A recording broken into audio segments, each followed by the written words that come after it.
Jadi gemblak diperuntukkan di komunitas Waro itu hanya dalam jangka waktu tempo 2 tahun. Ada juga ritual, yaitu gemblak tersebut akan diberi pasang pengasian. Jadi dibawa ke seorang tabib atau dukun atau orang yang pintar, diberi susuk, dipasang susuk.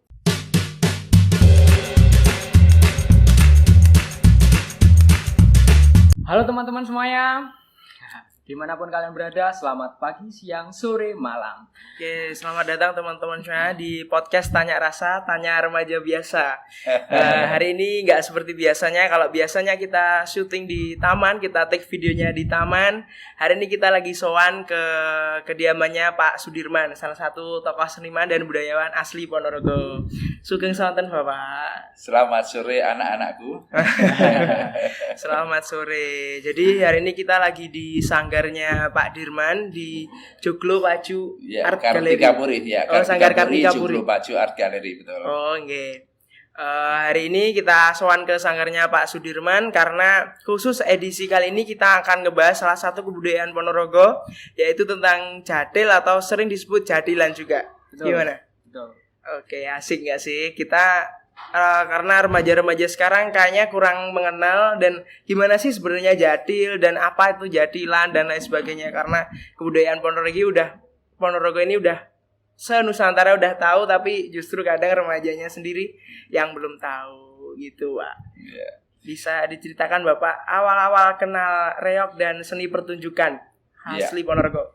Ya, saya bangga dan berbahagia sebagai orang yang terlahir dari bumi reog Ponorogo ini, karena dari kota Ponorogo ini bisa dikenal sampai se-Indonesia bahkan dunia ya, karena memang Ponorogo memiliki seni pertunjukan yang unik dan menarik, yaitu reog Ponorogo. Nah, jadi dari reog Ponorogo inilah akhirnya kemunculan daerah Ponorogo semakin populer bahkan dunia ya, apalagi dengan perkembangan reog yang luar biasa ini ya.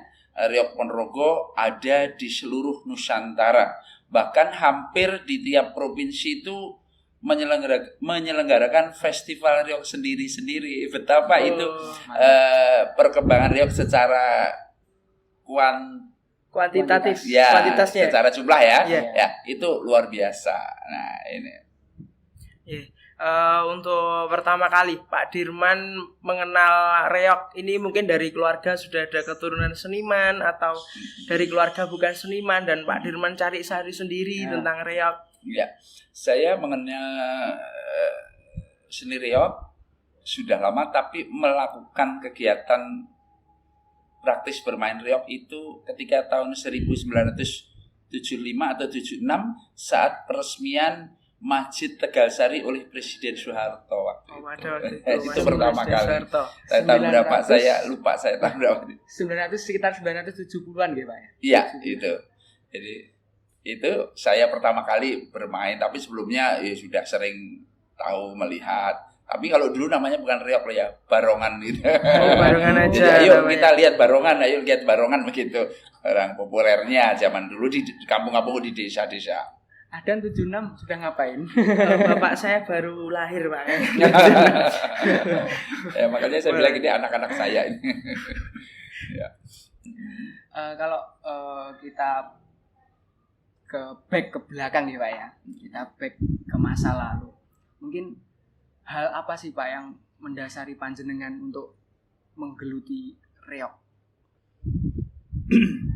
Saya mungkin ya karena orang-orang di sekitar saya itu mengenalkan reog sejak saya kecil. Kemudian saya akhirnya menjadi jatuh cinta. Nggak tahu ini secara naluri saja atau alamiah saja. Karena saya didaulat untuk menjadi penari jadilan laki-laki zaman dulu. Memang semua kesenian itu dilakukan oleh laki-laki dimanapun ya. Apakah di Banyuwangi, apakah di keraton sendiri, itu pemain wayang orang itu semuanya yang berperan perempuan itu juga laki-laki semuanya, seperti tak terkecuali dengan Ponorogo itu semuanya penarinya adalah laki-laki. Saya kebetulan waktu itu menjadi penari kecil ABG itu Reok Ponorogo di Jadil. Saya di casting di Jadil, saya menari Jadil, akhirnya saya ya terlalu menjiwai begitu mungkin sehingga saya akhirnya menjadi suka sampai kehidupan saya gitu. Rasanya itu memang benar-benar dalam banget ya, dari rasa seperti itu akhirnya mungkin terbiasa saya menari jadilan dalam pertunjukan Ponorogo, akhirnya saya menjadi seneng, akhirnya seperti sejiwa dengan saya begitu, mungkin itu yang bisa saya sampaikan. Nah, dan ini yang saya menarik itu ternyata dulu pelaku seniman itu hampir semuanya laki-laki atau semuanya laki-laki, Pak? Benar, karena menurut dongengnya atau pandangan perempuan itu adalah tabu menari. Ya, coba kita lihat misalnya kesenian ludruk, ya, itu semuanya juga laki-laki meskipun itu berperan perempuan. Atau Lengger Banyuwangi, itu juga laki-laki. Atau Gandrung Banyumas ya, Gandrung Banyuwangi, itu juga laki-laki aslinya. Jadi perkembangan zaman saja, kemudian penari-penari perempuan sudah tidak tabu lagi untuk menjadi penari seperti itu. Sama dengan Reok Ponorogo juga begitu. Dulu yang melakukan itu ada istilah khusus di dalam pertunjukan Reok Ponorogo itu yang menari tari jadilan itu zaman dulu loh ya. Kita ini hanya mendongeng ya, cerita zaman dulu aja ya, sejarahnya aja. Itu adalah laki-laki yang spesial yang menjadi anak asuh dari Warok atau anak emas dari Warok, yaitu Gemblak. Namanya Gemblak itu. Gemblak itu kebetulan di komunitas Warok itu ada perkumpulan reok ya, dia didaulat, di casting untuk menjadi penari jadilan dalam pertunjukan Reok Ponorogo yang dimiliki oleh grup Warok tersebut. Terkait Gemblak, Pak, gini, saya baca di sebuah artikel bahwa Gemblak itu seorang anak laki-laki ABG remaja usia 13 mungkin sampai 18 tahun, 19 tahun, itu yang didandani layaknya seorang perempuan dan bertingkah kemayu dan lain sebagainya. Apakah benar seperti itu sebenarnya Gemblak itu, Pak? Ya, itu mungkin bisa benar. Karena apa? Kalau kita mendengarkan cerita dari nenek moyang kita atau dari pendahulu kita, dari sejarah tutur atau bahasa dongeng mbah-mbah dulu, bahwa Reok Ponorogo itu diciptakan oleh Ki Ageng Kutu, ya. Di situ ada penari jadilan. Penari jadilan di sini adalah memiliki muatan khusus. Ki Ageng Kutu ingin memberikan kritikan atau memberikan sindiran, satire kepada prajurit-prajurit Majapahit. Karena prajurit-prajurit Majapahit itu tidak memiliki jiwa kesatria, tidak memiliki jiwa patriotisme yang tinggi, sehingga di sini disindir oleh Ki Ageng Kutu itu dengan tarian jadilan. Sebenarnya ini laki-laki, tapi gerakannya lemah gemulai, riasannya cantik, kostum busana pun ini perpaduan antara laki-laki perempuan. Misalnya ada serempang prajurit, itu kan ada serempang prajurit, kemudian ada glonter. Ini adalah kepangkatan dalam prajuritan. Tetapi pakai kebaya, kemudian rambutnya panjang, kemudian ini hiasan kepalanya hiasan kepala perempuan atau kekes, itu jamak, itu di masa saya loh ya. Di masa, saya ngomong di masa saya, karena itu kesenian itu berkembang. Sebelumnya seperti apa ya, sesuai zamannya. Itu seperti itu. Ya. Jadi ini satire atau sindiran. Berarti perkembangan dari reok sendiri itu melewati beberapa generasi gitu. Iya, betul. Dan juga kalau menurut saya itu satir yang seperti itu sangat luar biasa. Ya, kalau di dalam zaman dulu Jadil itu termasuk bintang ya. Di dalam kesenian Reok Ponorogo itu bintang, dia menjadi daya tarik yang luar biasa, daya pukau yang luar biasa, karena seorang penari jadilan tidak biasa loh, itu luar biasa loh ya. Jadi dia diberi pasang pengasian berbentuk susuk ya di dalam wajahnya itu, bagaimana auranya itu bisa muncul. Hanya seorang penari jadilan, hanya seorang Gemblak, tetapi kalau menari banyak orang yang terpana, terpikat, terpesona karena aura yang dimunculkan ya. Kamu zaman dulu sangat sangat religius sekali atau sangat semuanya harus berhubungan dengan kekuatan supranatural seperti itu ya. Jadi tidak main-main kalau sudah namanya grup Riok itu muncul, itu harus total, semua kemampuan itu dimunculkan. Bagaimana seorang pembarong bukan menjadi penari, tapi bagaimana pembarong itu menjadi macan, seperti macan beneran. Bagaimana penari jadil itu bisa memiliki kekuatan yang luar biasa, inner beauty-nya itu muncul sehingga orang-orang terpikat, terpana, tertarik kepada seorang penari jadil itu. Istilahnya Jawa banyak orang kenyut. Oh, kenyut, terpukau lah. Kepuncut. Kalau kita bicara tentang jadil yang khusus dengan gemblak lah, kan itu kan sudah zaman dulu ya. Betul nggak sih, Dan? Iya, berarti kan gini Pak, untuk penari jadil itu sendiri dulu itu harus menjadi gemblak dulu atau semuanya memang penari jadil itu gemblak itu? Sesuai dengan zamannya ya. Okay. Jadil harus ditarikan oleh seorang gemblak. Itu ada zaman, tapi setelah sekian agak masa peralihan menjadi agak modern 80-an ya, 80-an ya. Itu kan sudah ada SD Impres. Iya. Anak-anak sudah pada sekolah sehingga tidak banyak yang bisa dijadikan gemblak. Ya. Karena anak-anak sudah sekolah. Nah, di situ sementara Riok juga harus main. Harus tetap hidup, harus tetap lestari. Nah, maka mungkin dengan berbagai macam approach pendekatan kepada masyarakat yang memiliki anak, anak ABG yang memiliki kriteria ya tampan, kulitnya halus, berbudi pekerti, polite, sopan, itu bisa didekati untuk diminta menjadi penari jadil meskipun dia tidak menjadi gemblak ya, itu bisa, itu sesuai zamannya ya. Jadi sudah ada yang meskipun dia tidak gemblak dia menjadi penari jadil, itu banyak teman-teman saya itu juga bukan penari jadil yang sekarang misalnya ada di Dinas Pertanian, ada teman saya tidak usah menyebutkan karena mungkin ya privasi ya, itu ada dia teman saya dia penari jadil tapi dia bukan gemblak, ada yang seperti itu.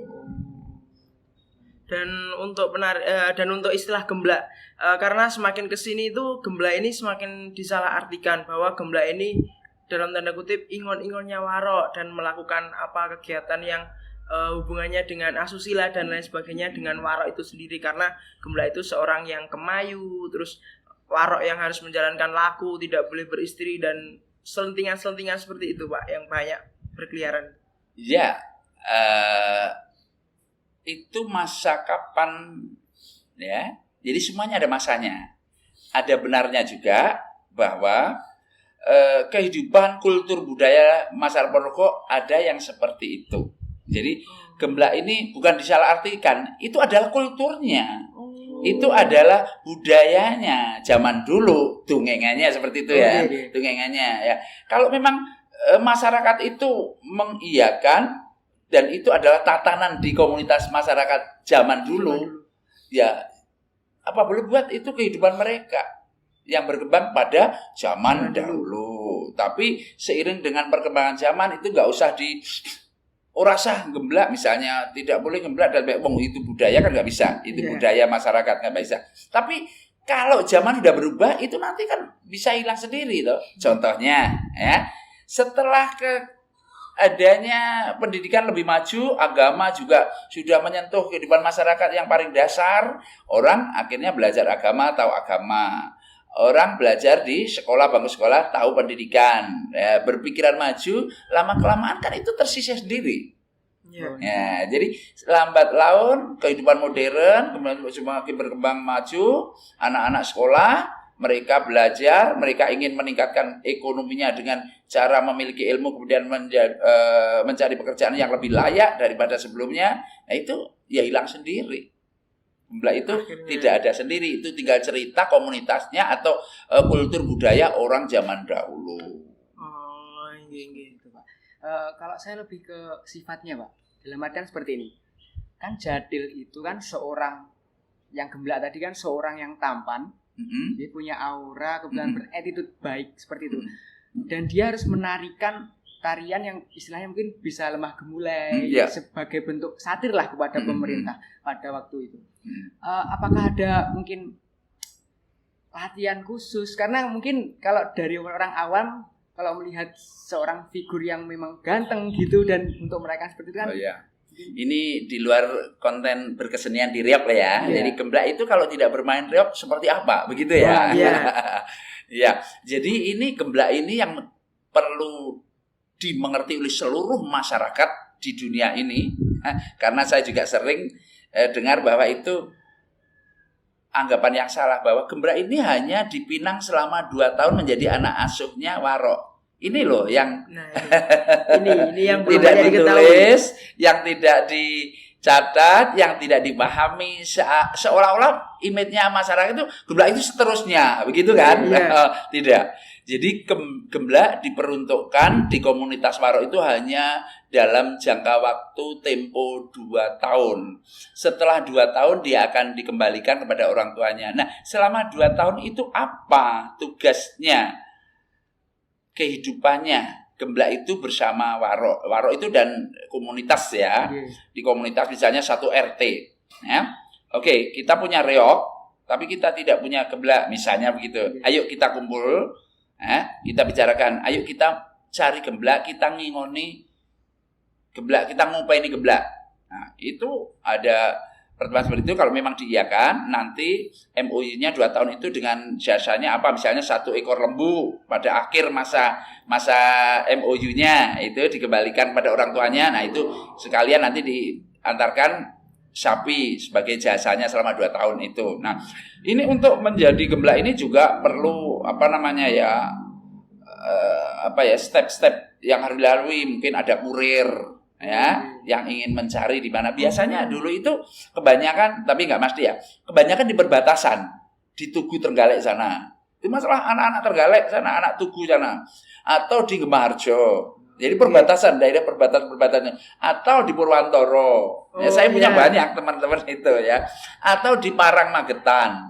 Itu jadi istilah gemblak itu tidak hanya di Ponorogo loh ya, di kiri kanan, utara, selatan, timur, barat, di Ponorogo itu ya banyak yang mengenal gemblak. Nah, kalau kurir tersebut sudah mendapatkan dari desa mana, daerah mana, orang tuanya siapa, kemudian nanti akan ada melamar. Nah, ada kalau sudah bisa melamar, boleh tidaknya, kalau boleh tanggal sekian mau boyongan, setelah itu boleh ya boyongan, ya setelah diboyong nanti ada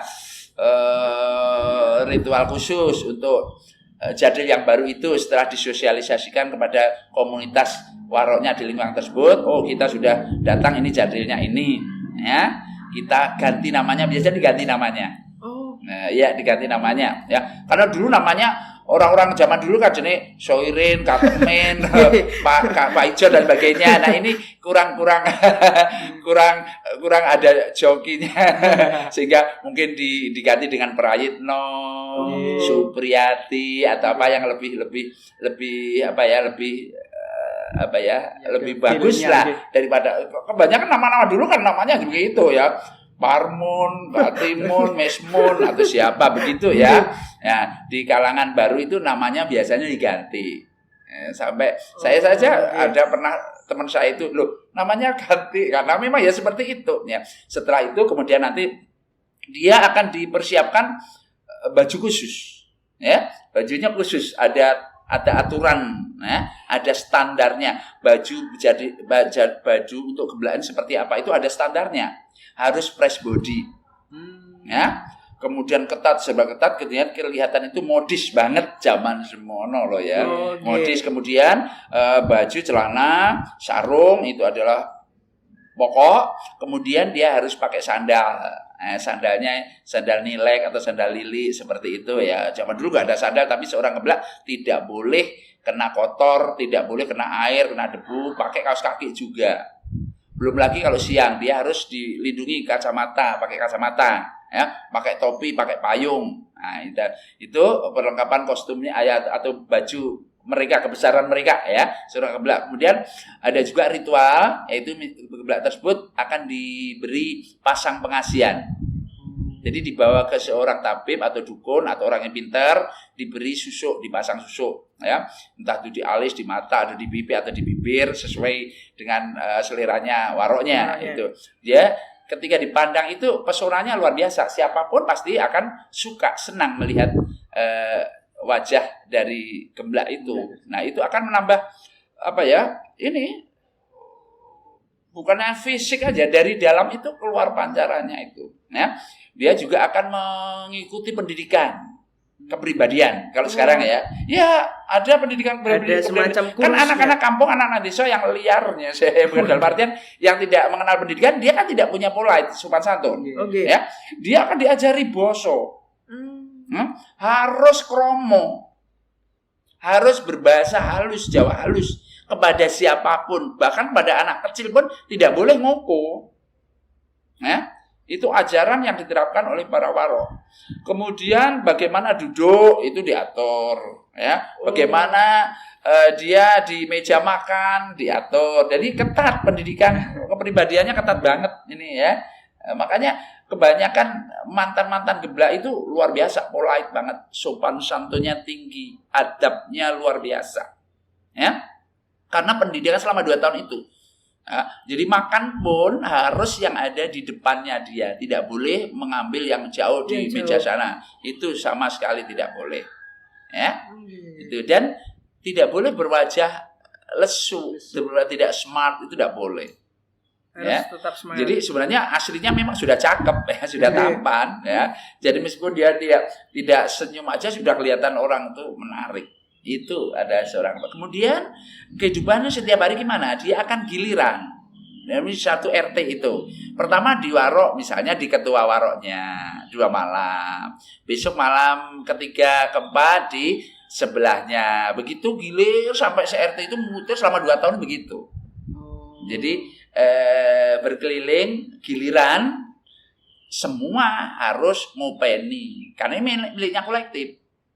Jadi seperti itu kehidupan sehari-harinya. Kalau misalnya pengen menyenangkan, karena dia kan memang benar-benar diagung-agungkan ya, sebagai public figure, wah kayak bintang lah, pokoknya kayak bintang lah ya, selebritis sekarang. Jadi kita selain tidak boleh kena panas, kena hujan, kena dingin, apapun nggak boleh, kotor itu nggak boleh ya. Jadi baju tertata, badannya harum wangi, selalu dibedakin ya, selalu pakai pomade ya. Potong terus rambut itu selama 5 hari sekali harus dirapikan. Harus dirapikan. Oh iya, rapi banget ya. Itu adalah pelayanan istimewa kepada seorang gemblak. Karena gemblak ini kan dilihat banyak orang. Ya. Siapa gemblaknya siapa? Kalau kelihatan tidak matching, tidak style, wow, matilah. Gengsinya seperti itu ya. Jadi ini harus benar-benar terjaga, terawat. Itu sampai benar-benar itu dalam kehidupan. Kemudian misalnya di